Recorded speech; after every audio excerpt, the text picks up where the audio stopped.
Now we're nearly ready for foundation application, but before that, I feel like I keep saying that, we're going to talk tools, because I think this is another area that, well, I know this is another area that's quite confusing for people as to what they should use and what they should have handy. Now, at the end of the day, a lot of the products, especially if they're creams or liquids, you can just use your fingers, and that's totally fine as long as you've got clean fingers. Just know that when you're using your fingers, the products probably will go on a little heavier than if you were to use a brush that's going to warm up the product and, of course, blend it a little more. Now, if you're not a fingers person, then I'm going to take you through some of the tools that I like to have handy, and they're the ones that I use on an everyday basis, okay? There are other ones that I use for more advanced things, different eye looks, but this is the set or the products that I use, the tools that I use on a mostly everyday basis. So I suggest, if you really love what I'm about to show you, you grab yourself our 15-piece brush kit, because it has all of the brushes that you need, including the ones that you use for more advanced looks, so maybe smoky eyes or something like that. Okay, so the two tools that I love the most are these two. So the Kabuki brush that's been around for 15, 16, what am I saying, 17 years now. And the reason for that is this is the staple. This is the brush that does every foundation type in our range. So if you're a no fuss person, you just want something that does everything, this is the brush. It does the cream, liquid, it does loose, it'll even blend away any mistakes you make with your bronzers, your blush, whatever it is. This, my friend, is your best friend, okay? And it has all of these 5-star reviews for a reason. We use vegan fibers that are so micro thin and soft that they do not agitate the skin. And in fact, I would suggest that most times when people are finding that they're having an issue with the foundation, check that it's not the brush or the tool you're using first. Because if it's a brush that has animal hair or a really thick synthetic hair, it's probably either giving you an allergy or causing micro tears to the skin. Yes, your tools can actually cause micro tears to your skin. So this buffing motion actually exfoliates the skin every day. Another reason I love this Kabuki brush, because it's getting rid of that dead skin. But what we don't want is it to cause micro tears as it's doing that, opening up the skin, exposing it to bacteria, dryness, whatever it is, and then causing issues with the skin. So really check your tools if you're struggling with your makeup first, because it might be that it's either not vegan or it's a thicker fiber that's causing these issues.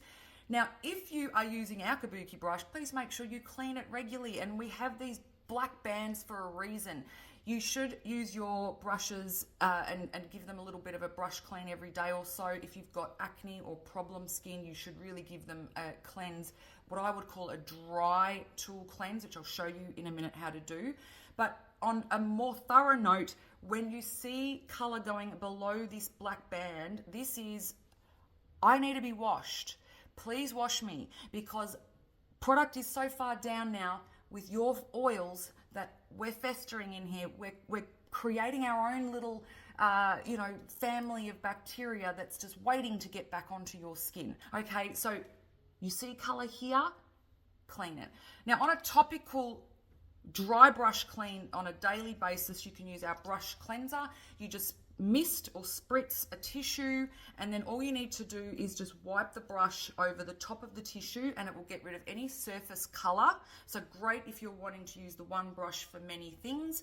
You're not mixing the colors and distorting it, but what most importantly it does is gets rid of all of the bacteria that's on the top of your brush, okay, so that it makes it safer to use on your skin. The brush is instantly dry and ready to use. Now, when you're doing that thorough clean I was talking about, just hot, soapy water. I just use a bar of soap and I just keep swirling the brush over it on warm water until all that color keeps coming out, squeezing it, really work it in there. Make sure you get all of the soap out of there, and then squeeze it. Pop it like that upside down to dry, because we don't want you drying it this way. The water will collect in here and it will rot the glue and it will fall, the bristles will fall out. So moving on to this one. This is our large complexion blending brush, or large cream blush. So I love this for the cream foundation. I love this for contouring probably more so. So I'll use this for any of the cream contours. So any cream product, it could be blush. You might want to use it just to help blend your foundation in further into pores. So if you've put your brush on with Kabuki and you think, oh, my pores are sticking out a little bit, this is the perfect blending brush just to really push the product in further into the pores, so it helps to disguise the pores. But any of the cream products, this is another one that I absolutely love. The next two brushes that I love are in the 15-piece brush kit, and it's these two, and it's number 1 and 2. I love this one for blush. Okay, I love this one sometimes for foundation if I just want a light application. Okay, because the Kabuki gives a heavier application.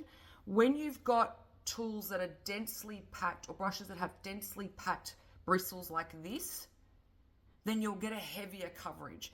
When you've got a brush like this where they're less densely packed, then you'll get a lighter coverage. So sometimes when I just want that, quick zhoosh, this is the brush that I love. This one, again, in the 15-piece brush kit, I love for the illuminizers, even the loose contour or the powder contour products, perfect for that.